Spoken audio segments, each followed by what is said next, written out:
మహాభక్తుడు మాణిక్యవాచకర్. బాగా వృద్ధుడైపోయాక చిదంబరం చేరుకున్నాడు. ఆయన చేరుకుని రోజు చిదంబరంలో నటరాజస్వామి వారి మీద స్తోత్రాలు చేస్తుండేవాడు. ఒక రోజు పరమశివుడు చూశాడు. చిదంబరంలో మాణిక్యవాచకర్ నివాసం ఉంటున్నటువంటి ఇంటికి పరమశివుడే బయలుదేరి వెళ్ళాడు. వెళ్ళి రాత్రి అయింది. అప్పటిదాకా స్తోత్రాలు పాడి పాడి అలిసిపోయి మాణిక్యవాచకర్లు పడుకున్నారు. తలుపు కొట్టి, ఏమయ్యా నువ్వు పరమశివుడి మీద ఎన్నో స్తోత్రాలు చెప్పావుట, ఏది చెప్పు వింటాను. వృద్ధ బ్రాహ్మణుణ్ణి ఎక్కడి నుంచో తీర్థయాత్రకు వచ్చాను, వినాలనిపించి వచ్చాను అన్నాడు. ఆయన శివస్తోత్రం చెప్పడం అంటే ఆయనకి బడలిక లేదు, రాత్రి లేదు, పగలు లేదు, శరీరం సహకరించకపోవడం అన్న మాట లేదు. అంత సంతోషం. ఆయన చేసిన స్తోత్రాలన్నీ చెప్తున్నారు. పరమశివుడు వ్రాసాడు వాటినన్నింటినీ గ్రంథం కింద వ్రాసి తెల్లవారుతుండగా అలిసిపోయాడు మాణిక్యవాచకర్. స్నానం చెయ్యాలి, సంధ్యావందనాది క్రియలు ఆచరించాలి, వెళ్ళనా అన్నాడు. వెళ్ళిరా అని నేను సెలవు పుచ్చుకుంటానని వృద్ధ బ్రాహ్మణ రూపంలో ఉన్నవాడు పైకొచ్చి మాణిక్యవాచకర్లు చెప్పిన స్తోత్రాల్ని తాళపత్రాల మీద అన్ని రాసి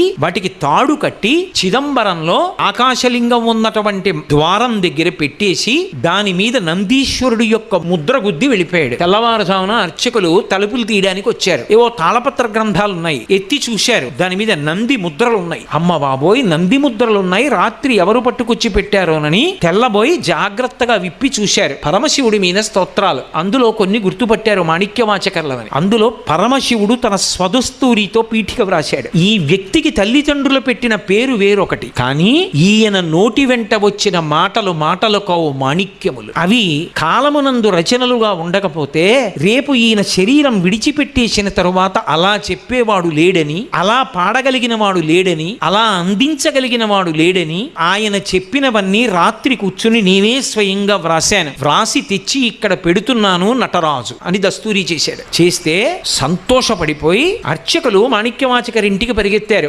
ఏమయ్యా, రాత్రి నీ ఇంటికి ఎవరైనా వచ్చారా, నువ్వు శివస్తోత్రాలు పాడావా అని. ఎవరో వృద్ధ బ్రాహ్మణుడు వచ్చాడు, నీవు చేసిన శివస్తోత్రాలు పాడమన్నాడు. పాడాను. ఎవరో కాదయా, పరమశివుడయ్యా, నీ దగ్గర అవన్నీ విని వ్రాసిన వాడు, ఇదిగో గ్రంథాలు, నువ్వు రాత్రల్లా పాడినవి తాళపత్ర గ్రంథాల మీద వ్రాసి తీసుకొచ్చి నటరాజస్వామి దేవాలయ ప్రాంగణంలో పెట్టి అంతర్ధానం అయ్యాడు. కళ్ళంబట ఆనంద భాష్పాలు ధారలుగా కారిపోయాయి మాణిక్యవాచకరికి. కారిపోయి కాదు కాదు నేను చూడవలసిందే అని గబగబా చిదంబరం క్షేత్రంలోకి వచ్చి నటరాజస్వామి సన్నిధానంలో నిలబడి అవ్యక్తానందంతో, ఇన్ని పాటలు పాడిన వాడికి నోటి వెంట మాట రాక, స్వామి మీకు నేను ఏమని కృతజ్ఞత చెప్పను, నోట మాట రాలేదు.